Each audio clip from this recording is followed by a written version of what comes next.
Congress party ने आज शहीद जवानों पर सियासत करने की कोशिश की। दोपहर 12 बजे आज प्रेस कॉन्फ्रेंस हुई, जिसमें कांग्रेस के प्रमुख प्रवक्ता कह रहे थे कि मोदी सरकार क्या कर रही है, 5 जवानों की शहादत हो गई है, बदला क्यों नहीं ले रही। जो नेता मोदी से सवाल पूछ रहे हैं, आज उनको कुछ बातें सुन लेनी चाहिए, क्योंकि पाकिस्तान से बहुत ही लाउड एंड क्लियर साउंड आ रही है। पाकिस्तान को पिछले 24 घंटे से लगने लगा है कि हिंदुस्तान कुछ ना कुछ करने वाला है। पाकिस्तान तो तीसरी सर्जिकल स्ट्राइक का काउंटडाउन लगाकर बैठ गया है। तो क्या पुंछ में शहीद हुए जवानों के बलिदान का बदला तय है? बड़ी खबर किसी भी वक्त आ सकती है। पूरी रिपोर्ट देखिए। डर से थर-थर कांप रहा पाकिस्तान, बोला जल्द हमला करेगा हिंदुस्तान। मगर अब की दफा दे आर प्लान में कोई शुबा नहीं है कि इन्होंने बहुत तैयारी की है। They got very well trained army now, they got better equipment, they got more equipment. इन्होंने बहुत इन्वेस्टमेंट की है इसके ऊपर। लेकिन ये मुमकिन है कि अगले साल जो है इलेक्शन से पहले, जिस तरह पुलवामा वगैरह में ये सारे वाक़यात हुए, बालाकोट हुआ, भारत इस किस्म की बेवकूफ़ी दोबारा कर सकता है। बीजेपी की जानिब से हम ये तवक्को रख सकते हैं कि इस किस्म का वाक़या दोबारा हो जाए। डिफेंस एक्सपर्ट हूं, डिप्लोमैट हूं या हो पाक आर्मी, भारत के हमले के डर से सबकी टांगें कांप रही कि अगर किसी मिसकैलकुलेशन या गलतफहमी की वजह से हिंदुस्तान मुहमजुई करने का सोचता है, इरादा करता है, अफवाज पाकिस्तान उसको भरपूर जवाब देगी। इस्लामाबाद में मोदी का डर, दिन, तारीख, वक्त सब तय। अब तो बस हमला होना है। दुश्मन का प्लान ये है कि महीने के अंदर पाकिस्तान की जानिब आएगा, और ये आए बिस्मिल्लाह। हम तो 100 दफ़ा ग़ज़वा हिंद का इंतज़ार कर रहे हैं। We are not afraid of his coming. लेकिन थोड़ा सा ख्याल ये है कि हमारी कौम तैयार नहीं है, नुकसान ज़्यादा उठाएगी, वरना इस जंग का अंजाम तो हमें मालूम है अल्लाह के फजल से। जो कंट्री की सिचुएशन है, अभी 15 घंटे भी जंग नहीं लड़ सकते ना, तो इस सिचुएशन को देखते हुए ये लोग सोच रहे हैं कि शायद वो हमसे जंग करेंगे। पाकिस्तान में इन दिनों बस एक ही चर्चा हो रही है कि क्या भारत हमला कर देगा, क्या भारत एक और सर्जिकल स्ट्राइक करेगा, क्या भारत फिर से पीओके और बालाकोट जैसी कार्रवाई करेगा।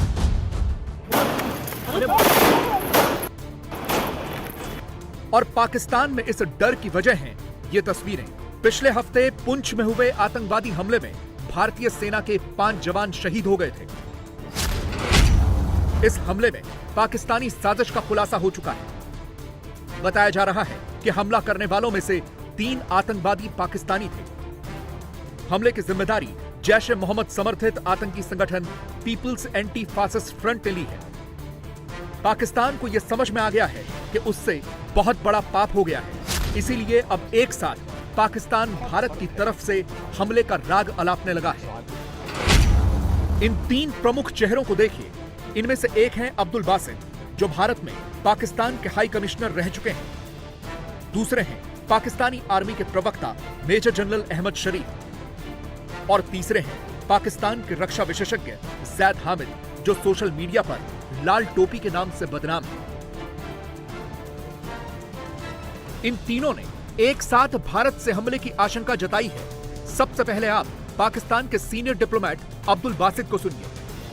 लोग जो हैं ये भी कह रहे हैं, पाकिस्तान में लोग इस खदशे का इजहार कर रहे हैं कि शायद इंडिया अटैक करने की उसमें है सर्जिकल स्ट्राइक, जो बालाकोट में एक बेवकूफ़ी की थी भारत ने।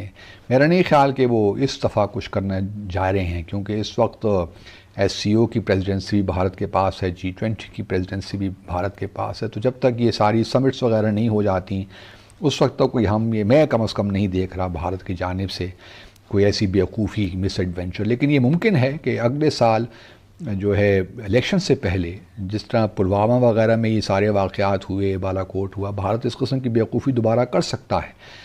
बीजेपी की जानिब से हम ये तवक्को रख सकते हैं कि इस किस्म का वाक़या दोबारा हो जाए, लेकिन वो इलेक्शन से कुछ अर्सा पहले होगा, अगर हुआ तो भारत पाकिस्तान हमें कोई मसला नहीं है। हम चौकन्ना हैं। जो लोग ये ख्याल करते हैं, वो एक्स आर्मी चीफ के हवाले से कुछ बातें भी हो रही हैं कि उन्होंने कहा कि पाकिस्तान इस काबिल नहीं है कि वो भारत के साथ जंग कर सके। तो ऐसी कोई बात नहीं है। मैं समझता हूँ कि भारत को मालूम है कि वेयर डू वी स्टैंड, और जब अवाम में जज्बा हो तो फिर कोई ताकत, दुनिया की कोई ताकत उस मुल्क को कम अज़ कम शिकस्त नहीं दे सकती। अब्दुल बासित का यह बयान बता रहा है कि वो बहुत बुरी तरह से डरे हुए हैं, वो बौखलाए हुए हैं। उन्हें भारत का हमला साफ साफ दिख रहा है। बासित का दावा है कि भारत अभी तो पुंछ हमले का बदला नहीं लेगा, क्योंकि भारत के पास SCO और G20 की अध्यक्षता है। लेकिन अगले साल आम चुनावों से पहले भारत हमला कर सकता है, या फिर बालाकोट जैसी ही कोई एक और सर्जिकल स्ट्राइक प्लान कर सकता है। भारत के हमले की आशंका अकेले अब्दुल बासित को नहीं है, बल्कि भारत के खिलाफ जहर उगलने वाले डिफेंस एक्सपर्ट जैद हामिद को भी लगता है। सिर्फ सर्जिकल स्ट्राइक नहीं, बल्कि बड़ा हमला करेगा, जिसकी तैयारी भारत ने बहुत पहले से की हुई है। अब जो इलेक्शन 2024 में आ रहा है, इसमें नरेंद्र मोदी ने या बीजेपी पार्टी ने दोबारा हुकूमत बनानी है, और इसके लिए इनको एक बहुत बड़ी कामयाबी की जरूरत है पाकिस्तान के खिलाफ। वो कामयाबी अब बालाकोट की तरह से अंदर आके बम गिराकर भागने वाली बात नहीं है। अब वो पाकिस्तान के इलाकों पर कब्जा करना चाहते हैं, और जो जंगी तैयारियां ये पिछले साल 1.5 साल से कर रहे हैं, ये उससे बड़ी हैं जो रूस ने की यूक्रेन पर हमला करने से पहले। यानी इससे अंदाजा कीजिए कि यूक्रेन ने जो जंगी तैयारियां 8-9 महीने की, उससे कहीं ज्यादा बड़े पैमाने पर भारत ने जंगी तैयारियां की हैं, डिप्लॉयमेंट की है, एमुनिशन डंपिंग की है, ट्रेनिंग की है, ये रिवर क्रॉसिंग की और एम्फीबियस लैंडिंग्स की और एयरबॉर्न लैंडिंग्स की और बिहाइंड एनिमी लाइंस पैराड्रॉप करने की। कौन सी ऐसी मशक है जो इन्होंने नहीं की दुश्मन की दुनिया की ताकतों के साथ मिलकर? लिहाजा इनके इलेक्शन में भी अब 6-7 महीने 8 महीने इनके पास विंडो है कि जिसमें इन्होंने कोई बड़ी कार्रवाई करनी है। और जाहिर है कि इनका टारगेट जो बहुत अरसे से ये कह रहे हैं वो गिलगित बल्तिस्तान स्कर्दू और वो रीजन्स हैं। असल में पाकिस्तान में हलचल तब से मची है जब से पाकिस्तान की सेना की हकीकत का पता चला है। खुलासा हुआ है कि पाकिस्तान आर्मी के पूर्व चीफ जनरल बाजवा ने पाकिस्तानी सेना को नाकाबिल बताया था।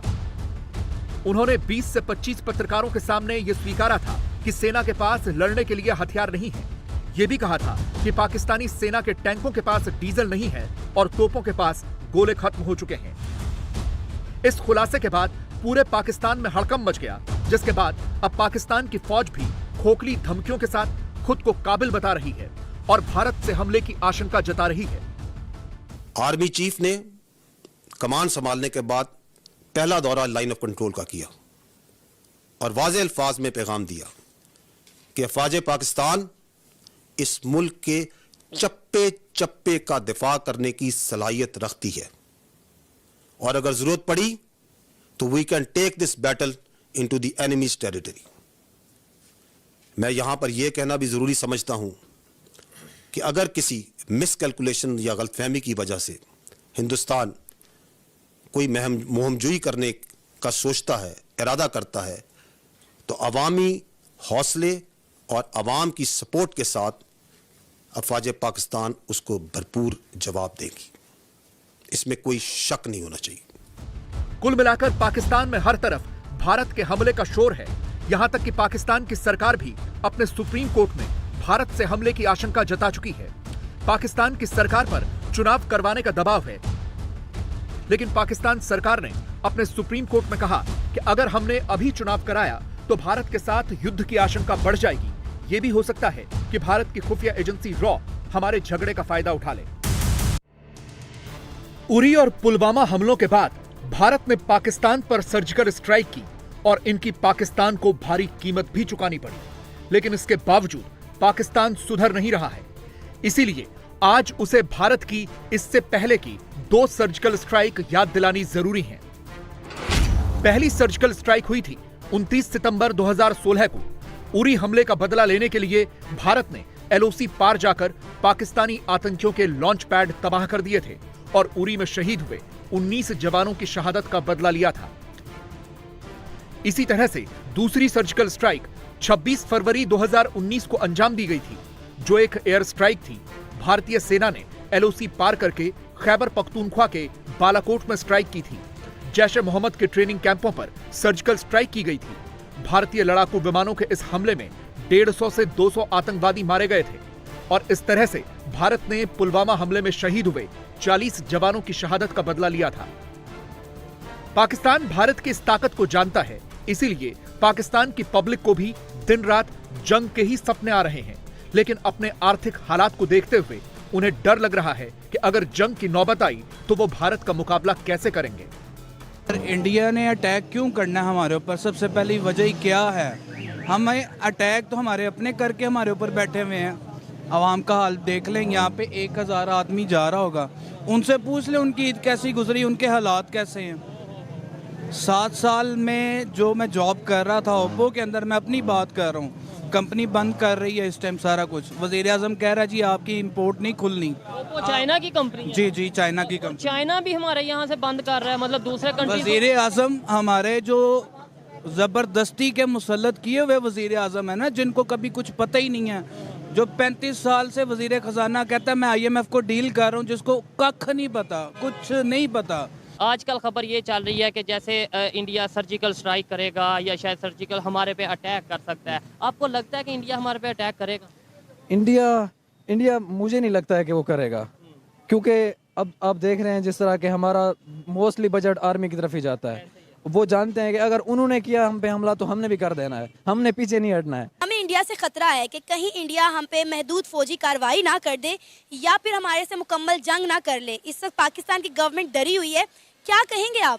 ये बेसिकली हमारी जो गवर्नमेंट्स गुजरी पिछले 5-7 साल में, हमारे पास चूँकि रेवेन्यू की प्रॉब्लम है, डॉलर का इशू है, और हमारी जंग जो है ना वो इकॉनमी बेस्ड है। हम इंपोर्ट बेस्ड वॉरियर्स हैं, हमारे टैंक्स जहाज़ इनके पुर्जे बाहर से आते हैं, पेट्रोल बाहर से आता है। जो कंट्री की सिचुएशन है, अभी हम 15 घंटे भी जंग नहीं लड़ सकते ना, तो इस सिचुएशन को देखते हुए ये लोग सोच रहे हैं कि शायद वो हमसे जंग करेंगे, लेकिन उन लोगों के पास जंग करने की कोई रीज़न है नहीं। उस जंग कर सकते हैं हमें इंगेज करने के लिए कि हम इंगेज हो जाएं कि चाइनीज़ ट्रांजिट रुक जाए और इंडिया तरक्की कर जाए, लेकिन अगर ऐसा हुआ तो चाइना पीछे नहीं रहेगा, डेफिनेटली इन्वॉल्व हो जाएगा।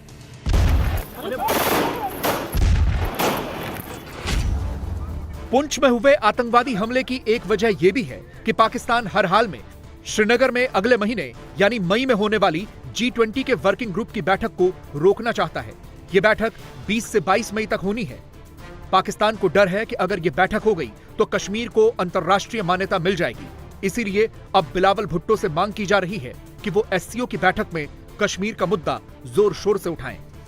G20 को रोकना है आपने हर हाल में, हर मुल्क से बात करें कि जी आप वहां जाके नहीं कॉन्फ्रेंस कर सकते, और एक्चुअली यहां पे फिर हमें थ्रेट करना पड़ेगा कि आप अगर वहां पे गए तो कश्मीर हमारी प्रॉपर्टी है, कश्मीर डिस्प्यूटेड है, आप उसको सैंक्शन नहीं कर सकते कि जी आप 20 मुल्क जाएं और सारा मकबूजा कश्मीर इंडिया के हवाले कर दें, अपनी स्टैंप लगा दें कि जी आइंदा से आपका हो गया, हमें कोई एतराज नहीं, हम कॉन्फ्रेंस कर रहे हैं यहाँ पे आके। शंघाई कॉर्पोरेशन की इससे पहले हो रही है, पाकिस्तानी डेलीगेशन जा रहा है उसको अटेंड करने के लिए, क्योंकि वो चाइनीज ग्रुप है, लिहाजा हमें जाना पड़ेगा मजबूरन।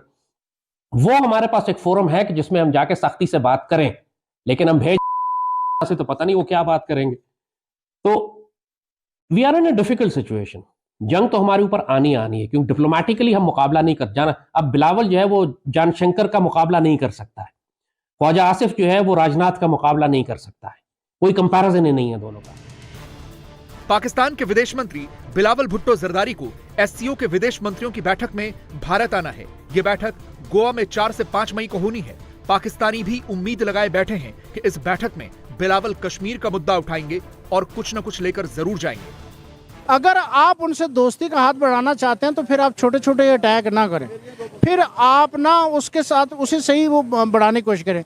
मैं समझता हूं कि इस वक्त सिर्फ भुट्टो साहब को एक दफ़ा नहीं, बिलावल साहब को भी जाना चाहिए ज़्यादा से ज़्यादा, और अपनी स्ट्रेटेजी से जो उनके नाना थे, जितने काबल, ज़ीरक, फहमो फरासत वाले और ज़हीन आदमी थे, इसी तरह उन लोगों से अपनी चीजें मनवा लेनी चाहिए और दोस्ती के जरिए, डायलॉग के जरिए हो सकता है। मैं 100% इसी बात से एग्री करता हूं कि अगर लेट्स सपोज यहाँ से अटैक हो रहे हैं तो वो बिल्कुल नहीं होने चाहिए। इससे हमारा नुकसान है, आप उनका नुकसान करेंगे, उनके 5 जवान शहीद होंगे, 10 होंगे, लेकिन बदले में हमारे यहाँ पे क्या होगा वो आप सोच नहीं सकते, और 75 साल से हो रहा है। असल में पाकिस्तान भारत के डिफेंस बजट पर बढ़े खर्च से भी घबराया हुआ है। एक तरफ पाकिस्तान है जहां रोटी खरीदने के भी पैसे नहीं हैं,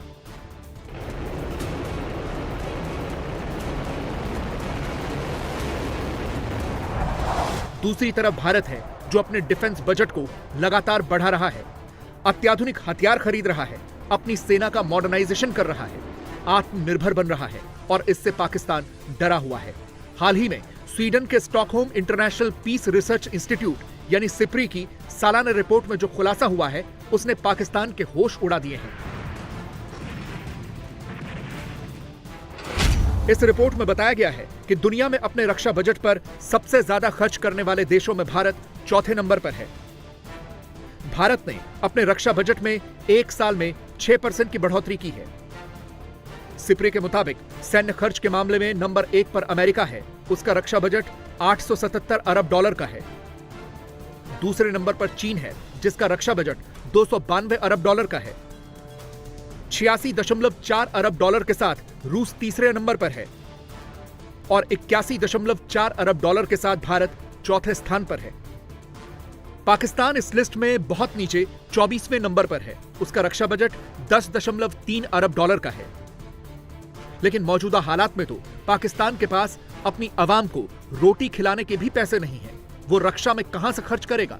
भारत जो है उसका डिफेंस बजट जो है वो 81.4 बिलियन डॉलर है, जबकि किताबों में हमने पढ़ा कि 76 बिलियन डॉलर है। सो ये जो 81 बिलियन डॉलर है ये तो वो है जो अकाउंटेड है। अब इसके ऊपर कितना लग रहा है जो अक्सर ग्रांट्स की शक्ल में आता है। इंडिया का जो डिफेंस बजट है वो पूरी दुनिया का 6% है, यानी कि अगर पूरी दुनिया 100 रुपया लगा रही है डिफेंस के ऊपर तो इंडिया 6 रुपये डिफेंस के ऊपर लगा रहा है। एक दफ़ा चलाने को पाकिस्तान के पास सब कुछ है, ठीक है जी।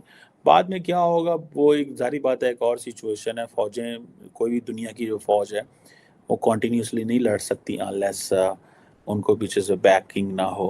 कोई भी फौज के पास जो अवेलेबल रिसोर्सेज होते हैं, वेपनरी होती है, वो ये इतनी महीने डेढ़ के लिए, 30 दिन के लिए, 25 दिन के लिए, डेढ़ महीने के लिए होती है। इंडिया टीवी हर वक्त हर जगह डाउनलोड करने के लिए सर्च करें India TV news Google play store या ऐप स्टोर पर।